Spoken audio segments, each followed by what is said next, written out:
is yare. Yare ka dyan. Yare tayo dyan. So, yare, which is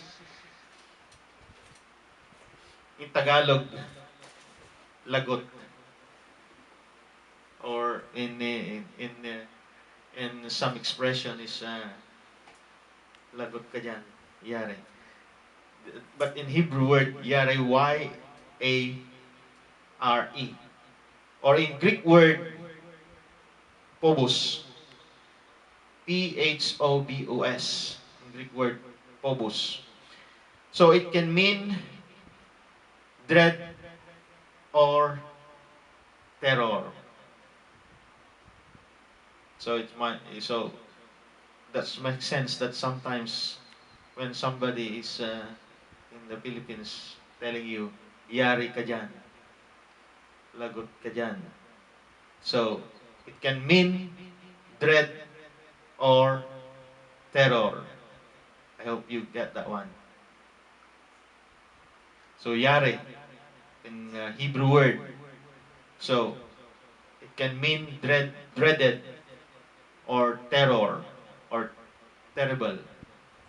But can also mean reverence, awe, and respect when it comes to our relationship with God.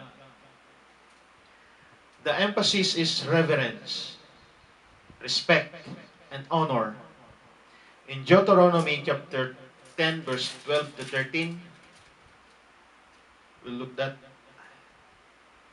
You want to look that in your own time, you can do that. In Deuteronomy chapter 10, verse 12 to 13.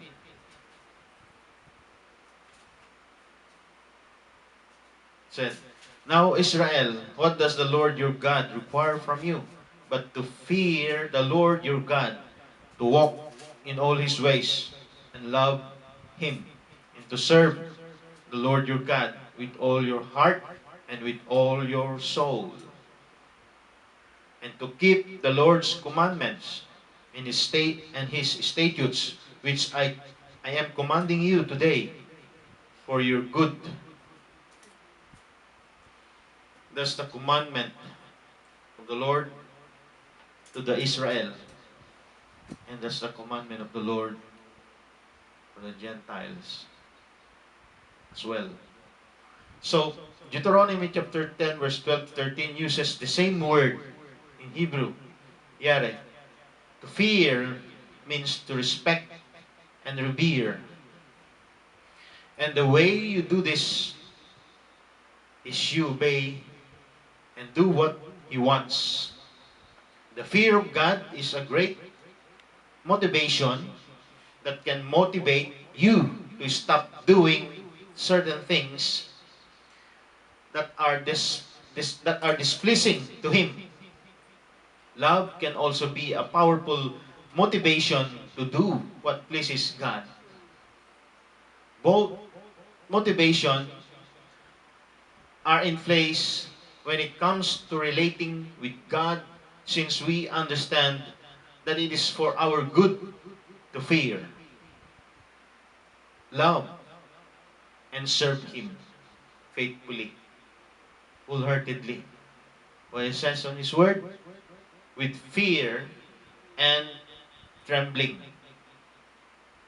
In the New Testament, the fear of God is not like your reaction to a poisonous snake, but refers to respect and reverence. In Luke chapter 5, verse 11 to 10, look that. You want to look that in your own time?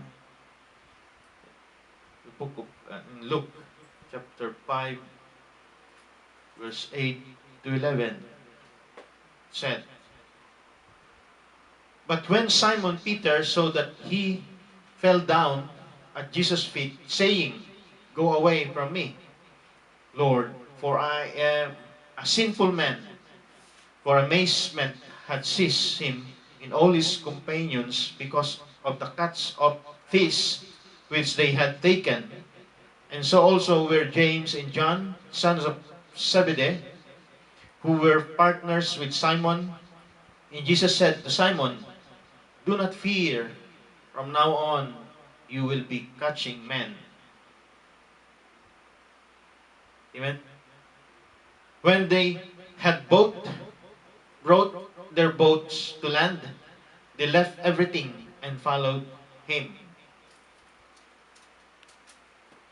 So, Luke chapter 5, verse 8 to 11 tells us an important story when Jesus spent time with his disciples to teach them who he was. When they unexpectedly saw a glimpse of who Jesus really was, the response of Peter was an admission of his own sin. Jesus assured them there was nothing to fear, and the result was that they left everything to follow him. In the presence of a holy God, you will be overcome with amazement. I'll repeat that again. In the presence of our holy God, you will be overcome with amazement. You will be awed. You develop the right kind of fear for God.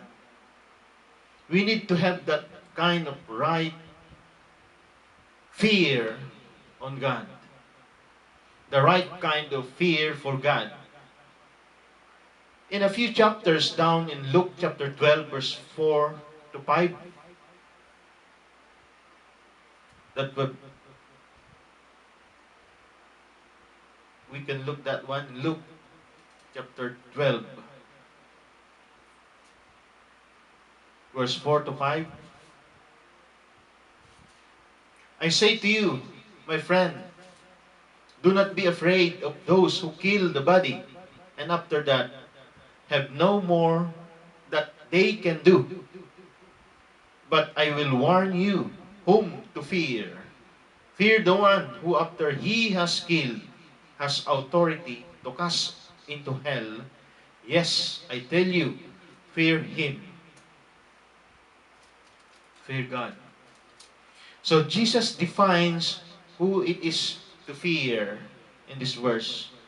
The one who has authority over our lives. Who is the one who has authority of our life? Of our lives. You need to know that. Who has the authority over your lives, over our lives. We have to have a balanced view of the sovereignty of God. In Romans chapter 11, verse 12,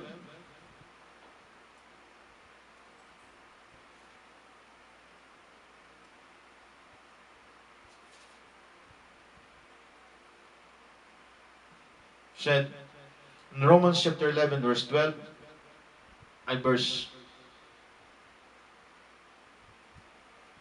22, Romans 11:22 said, "Behold, then the kindness and severity of God to those who fell severity, but to you, God's kindness, if you continue in His kindness, otherwise you also will be cut off." Romans 11:22, both His kindness, patience, goodness, but at the same time, we have to understand God's severity, the seriousness of how God deals with sin. In Hebrew chapter 10, verse 26 to 27, in Hebrews 10,